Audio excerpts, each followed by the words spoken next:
who is Anthony Reid. He is a Southeast Asian historian and he is from New Zealand. He's also born in 19 June 1939. In terms of experience, he was one of the professors at University Malaya, and he also a founding director for both Southeast Asia Center and ASEAN. His research interests: first is history of Southeast Asia, especially Indonesia and Malaysia, early modern history, nationalism, religious history, and minority slavery.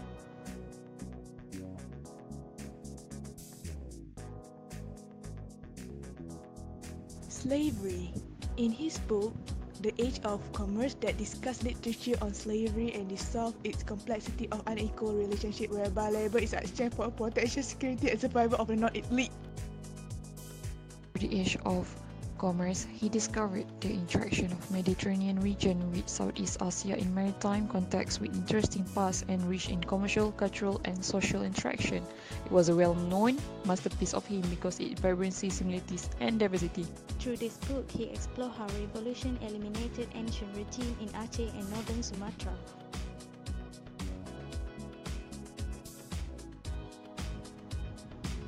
Through this book, he discovered how Aceh achieved a distinct political identity despite falling under Dutch rule.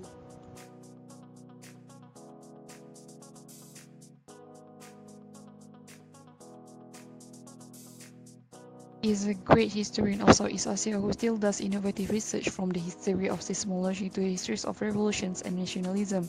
He was viewed as a wonderful academic organizer and institution builder who has a perfect sense of timing in putting certain topics on the academic agenda and gave a deep commitment to Southeast Asia history.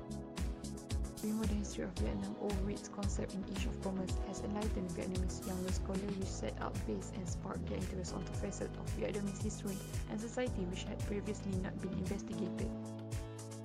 According to Ong Hock Ham, Reid has a total history approach with using all aspects not only in terms of politics but in terms of geography, demography, folk and royal party clothes, housing, material culture, food and gender equality. Reid introduced interesting demographic through the presence of city and rural areas. Trade relations became an element that influenced social life in Southeast Asia. He applied liberal values and creativity in his writing and research for reworking methodologies on Indonesia. Not only he focused on his own research on Indonesia but also other regions in Southeast Asia. Most historians in Southeast Asia are close related and value Anthony's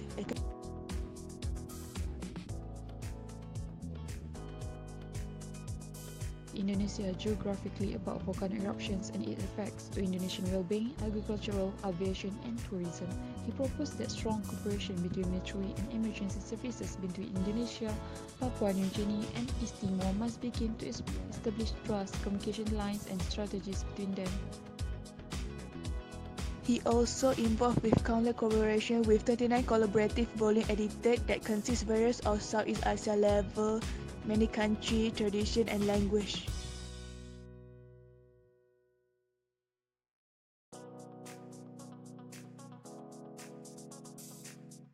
There's a better way to understand the world than the economic, political science, or literature does.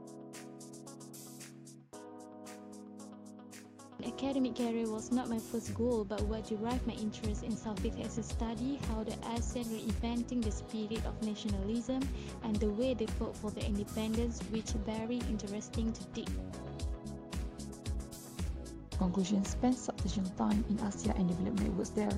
The role of the teacher of Asian studies has become ever more than of a broker and maker of connections, not a repository of knowledge, abhor nationalism, and try to think and write as a global citizen.